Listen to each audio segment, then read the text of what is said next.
জীবনে একমাত্র সেই সুখী হতে পারে যে সমস্ত পরিস্থিতি নিজেকে মানিয়ে নিতে শিখে গেছে। পৃথিবীতে কেউই পারফেক্ট নয়, কিন্তু কোনো কিছুই অযোগ্য নয়। প্রত্যেকেরই একটা জায়গা থাকে, সেখানেই সেই সেরা। সুপ্রিয় দর্শক, আসসালামু আলাইকুম। আপনারা সবাই কেমন আছেন? নিশ্চয়ই ভালো আছেন। আলহামদুলিল্লাহ, আমরাও পরিবারের সবাই বেশ ভালো আছি। তো প্রতিদিনের মতো চলে আসলাম আপনাদের মাঝে একটা নতুন ভিডিও নিয়ে। কেমন আছেন আমার সমস্ত আপুরা? যে নিশ্চয়ই ভালো আছেন, যে যেখানে আছেন সুস্থ আছেন, নিরাপদে আছেন।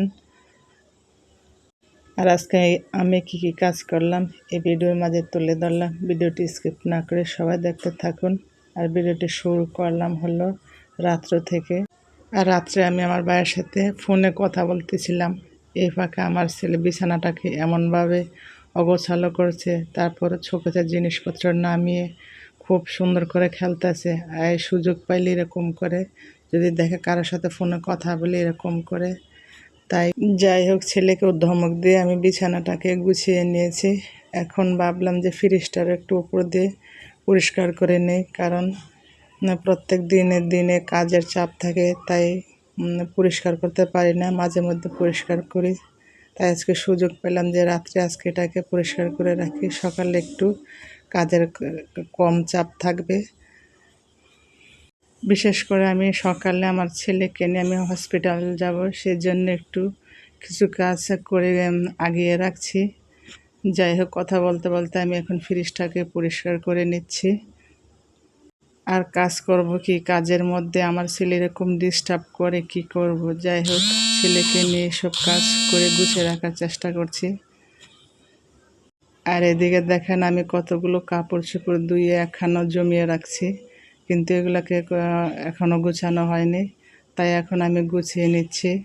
আর কাজের চাপে সব কাজ একসাথে করতে পারি না, তাই এখন এই কাপড়গুলোকে এখন আস্তে আস্তে করে গুছিয়ে নিচ্ছি। আর কথা বলতে বলতে আপনাদের কাছে একটা রিকোয়েস্ট করে নিচ্ছি, যারা আমার ভিডিওটি দেখছেন প্লিজ আমার ভিডিওতে একটা লাইক দিয়ে ভিডিওটি কন্টিনিউ করুন, কারণ আপনাদের একটা লাইক আমাকে অনেক দূর এগিয়ে নিয়ে যেতে পারে এবং কাজ করার উৎসাহ যোগায়। এবং আমার কথার মধ্যে কোনো ভুল ত্রুটি হলে আমাকে ক্ষমা করে দিবেন। আমার পরিবারের জন্য দোয়া করবেন। আমিও সবার জন্য দোয়া করি। আল্লাহ পাক যাতে সবাইকে ভালো রাখে, সুস্থ রাখে, নিরাপদে রাখে। আর কাজ হলো এমন একটা জিনিস, প্রত্যেক দিন কাজ করে সব কিছু গুছিয়ে রাখার চেষ্টা করি, তারপর প্রত্যেক দিন কোথা থেকে যে এত কাজ চলে আসে, প্রত্যেক দিনে কাপড় ধোয়া লাগে। যাই হোক, কথা বলতে বলতে এদিকে আমি কাপড়গুলোকে গুছিয়ে নিয়েছি। এখন এগুলোকে আমি র্যাকের মধ্যে গুছিয়ে রাখছি। আর মনে যত কষ্টই থাকুক আর শরীর যত অসুস্থই থাকুক, আমি সব সময় কাজ গুছিয়ে রাখার চেষ্টা করি, কারণ ঘর অগোছালো থাকলে মনে আরও অশান্তি লাগে।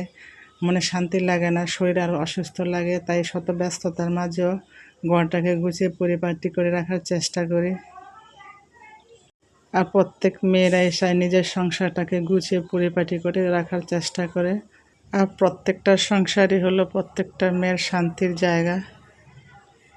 আর সংসার জীবনে সবাই পারফেক্টভাবে সুখী না, তাই সবাই অসুখী হলেও সবাই চায় সংসারটাকে গুছিয়ে ছেলে মেয়েকে নিয়ে বাঁচার চেষ্টা করে।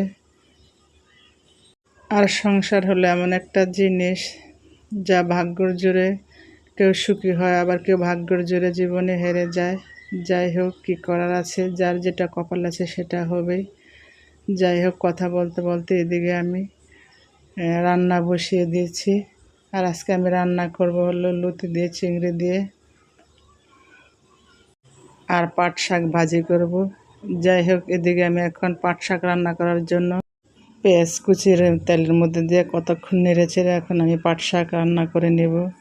আর পাট শাক এভাবে বেশি করে পেঁয়াজ কুচি দিয়ে রান্না করলে খুবই ভালো লাগে, আমার কাছে খুবই ভালো লাগে, খুব পছন্দের একটা শাক পাট শাক, খুবই ভালো লাগে। আমি পাট শাক বাদ দিয়ে খেতে পছন্দ করি এবং এমনিও খালি খেতে পছন্দ করি। যাই হোক, কথা বলতে বলতে আমি এদিকে পাট শাক রান্না করে নিচ্ছি। আর আমার পাট শাক রান্না অলরেডি হয়ে গেছে, এখন উঠিয়ে নেব। আর আমার ভিডিওর কোনো অংশ ভালো লেগে থাকলে প্লিজ আমার চ্যানেলটি সাবস্ক্রাইব করে আমার পাশে থাকবেন। আর ভিডিওটি ভালো লাগলে লাইক করবেন, কমেন্ট করবেন, শেয়ার করবেন। আর আপনাদের একটা ভালো কমেন্টে আমাকে কাজ করার উৎসাহ যোগায়। যাই হোক, কথা বলতে বলতে এদিকে আমি লতি চিংড়ি রান্না করে নেব। তাই আগে পেঁয়াজগুলোকে দিয়ে কতক্ষণ নেড়ে ছেড়ে এখন চিংড়ি মাছগুলোকে দিয়ে কতক্ষণ ভেজে নেব।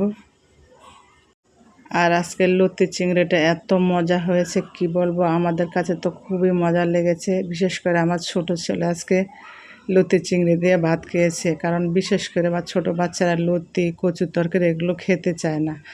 আর আজকের লতিটা এত মজা হয়েছে কি বলবো। যাই হোক, এখন আমি মশলা দিয়ে লতি রান্না করার জন্য চিংড়ি মাছগুলোকে কতক্ষণ কষিয়ে নেব। আর এদিকে আমি মশলা দিয়ে দিচ্ছি। আর লতি যদি এভাবে চিংড়ি মাছ দিয়ে রান্না করে তো কোনো কথাই নেই, মজা আরও দ্বিগুণ বেড়ে যায়।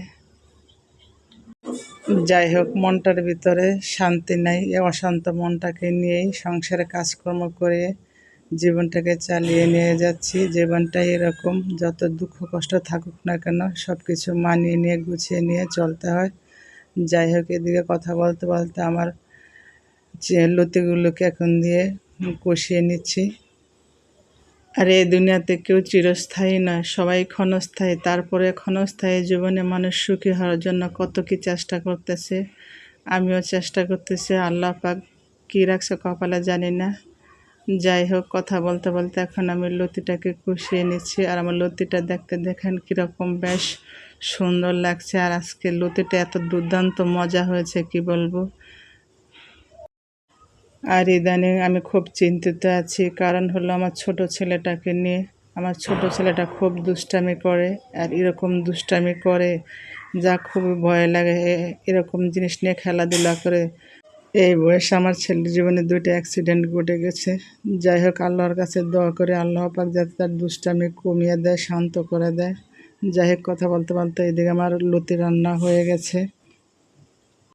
আর এরকম লতি রান্না হলে অনায়াসে 2 প্লেট ভাত এমনিতে খাওয়া যায়, আবার সাথে যদি থাকে পাট শাক ভাজি।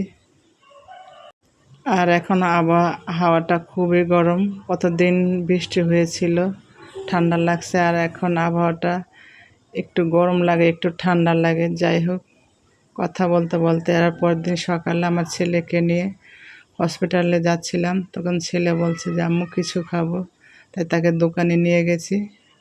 যাই হোক, কথা বলতে বলতে আমি ভিডিওটি শেষ পর্যায়ে চলে এসেছি। অসংখ্য ধন্যবাদ সবাইকে। আল্লাহ হাফেজ, আসসালামু আলাইকুম।